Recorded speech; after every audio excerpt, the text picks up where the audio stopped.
I'd like to kick off the discussion first with my traditional poll questions. If you've attended my live events, you know I always start with a poll question. So we have two on deck here for you. Are you currently developing a non-viral delivery vehicle outside of LNPs? Select yes or no. And then we have a second poll question here. Which of the non-viral delivery platforms below are you most excited about and interested in learning about? So you have a wide array here to choose from. And at some point, we'll get back to revisiting those. But I would really like to get this panel going. So if you could please give us, I'd like to start. I think Sean, you're the lucky big picture on my screen right now. So we're going to start with you. But I would love it if each of you, and we'll go Sean, and then I'll call out some names here. Could you please share more about what you're working on today, right? What non-viral delivery vehicle you have devoted your life to developing for us for the RNA space, and any relevant history you may have to share for us, like where this scientific knowledge has come from, right? Any of the biggest advancements we've seen in recent present. So perfect. Take us away, Sean. Well, thanks so much, and really appreciate you giving me the time to start to hang out with you guys on this panel. So, what we do? So I'm Sean Cavalier, I'm the co-founder and CEO of Nanite. We're focused on polymer-based delivery, and this comes back. We started Nanite around really just exploring the polymer space. It seems that no one's taking a systems approach to polymer-based discovery. And believe it or not, polymers have been around just as long as LNPs. And so we focus on a class of polymers called polyelectrolytes, or basically charged polymers, that you can actually shuttle in DNA and RNA. And so what we built at Nanite is actually a systems approach in doing high throughput polymer discovery, where we combine it with computational chemistry and actually explore this very large design space in polymers and build bespoke delivery vehicles for particular applications. So not only can we deliver RNA really well, but what's actually something interesting with polymers, being able to deliver DNA as well, in addition to RNA. And this all came from, myself, my other two co-founders have all polymers and biomaterial background, and we just got super frustrated that there wasn't, let's say, enough competency or chemistry competency to do high throughput polymer discovery for gene delivery. So that's how we got started. So. Very nice. Well, I was going to say, I feel like anytime I think about non-viral delivery, I will say polymers have kind of come up. I think they tend to be one of the more high profile, I would say, of the next gen opportunities before us, at least in the mRNA, right, the coding space. And so I'm really excited to have you here. And you'd said as well too that this isn't necessarily a brand new technology, correct? I mean, polymers are everywhere, right? Yeah, I mean, polymers everywhere. I mean, this is basically like polymers. If you look at the broader material science term, and that's a fundamental material that we use throughout society. What we found within delivery is that no one's really actually taking, as again, a systems approach in doing polymer discovery. People would focus on maybe one class of polymer, like PLGA or PBAEs, but we've actually taken a very much kind of a first principles approach in doing polymer discovery and building essentially 4 particular applications within nucleic acid delivery. Yeah. Okay, so looking at a lot of different classes, not just focusing in on one. Right. Oh yeah, I mean, it's just like it's all the colors in the crayon box, if you will, right? So I like that. I like that analogy. I like that.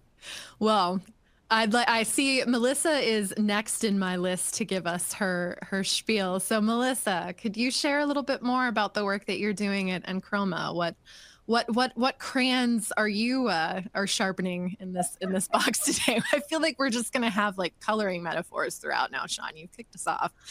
This works really well for me because my daughter's favorite color is rainbow. So all of the crowns in the crown box. Perfect. I love it. So yeah, thank you so much for having me. So at nChroma Bio, we are focused on in vivo gene therapy using our 2 very complementary platform technologies.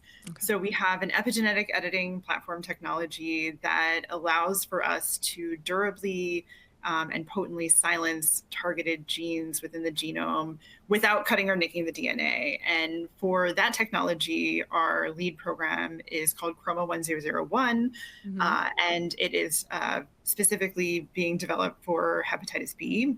Okay. Chronic hepatitis B viral infections. And for that program, we are using LNPs to deliver our epigenetic editor cargo to the liver, because LNPs are incredibly good at getting to the liver. So it is a very nice delivery system for that. The other platform technology that we have here at nChroma actually comes from the merger of Chroma Medicine with Aegle Therapeutics. Okay. Aegle Therapeutics was focused on a non-viral delivery platform technology called engineered viral-like particles. And this came from foundational work coming from David Liu and Keith Jung's labs, where they were looking at using effectively viral particles, removing everything that kind of makes them infectious and viral-like, and instead we're able to package ribonucleoproteins, so your actual kind of active pharmaceutical ingredient when you are trying to do some sort of nuclease-based genome engineering. And because of this, it allows for the target cell to have a very transient exposure to your cutting nuclease, and that is going to result in reduced off-target effects. And we're developing this directly for in vivo administration as well. Awesome. Okay. So it sounds, I hear some important words, right? Transient and potentially redosable, right? When it comes to, you hear the word viral in a delivery vehicle, which is one of the bigger challenges, right? When we're thinking about viral based delivery, that's one of the biggest hiccups, right? That we're trying to find ways around. Right. Yeah. So. Yeah. We have ways to make fully humanized particles, and we think that's going to enable redosing in the future. Yes. Awesome. Great. Very cool. Well, thank you for joining. I've got Jim coming up next. Jim, tell us, what's your favorite color in the in the world here, and what kind of delivery does it do? Yeah, absolutely. Well, thanks for having me. Yeah. I'm the CEO of Nosis Bio. We're focused on the cell-specific targeted delivery of RNA payloads. And I think what's unique, we're really focused on the understanding of novel internalizing receptors that can be highly cell-specific. And so our platform is really focused on identifying both the best internalizing receptor for a given cell type, and also the best targeting vehicle, or really targeting ligand to engage that receptor for maximal uptake. And so we've used this approach now to show in vivo delivery to 7 tissues. And when you think about the modalities this enables in a conjugate format for short RNAs, this is very similar to the GalNAc RNA modality, but for extrahepatic tissues, or can be decorated on encapsulated delivery systems, certainly viral or LNP or even polymer-based systems to increase cell specificity. So a very kind of important foundational technology for most delivery systems. Absolutely. Well, and what I'm hearing here too is you're getting to know the cells really well, right? Because we have to understand our cells to be able to know how to approach them and access them and get our products to actually function well within them, right? So it sounds like you're kind of deep in we're all deep in the biology, but it sounds like you in particular seem to be taking that really deep cell-specific approach to your... Absolutely. Yeah, absolutely. Well, thank you so much for joining. We have Gloria finally. Please, Gloria, join us and share more about what you're working on over at Aegle. Oh, for sure. Thank you very much for having me. I'm the Chief Medical Officer of Aegle Therapeutics. Harder to say than most companies. It's actually named after a Greek goddess. I was our co-founder, academic co-founder is Greek, and so I think he had no small part in naming the company. Wow. So, well, I love it even more now. Now that I know it's named after a goddess, that's epic. Okay.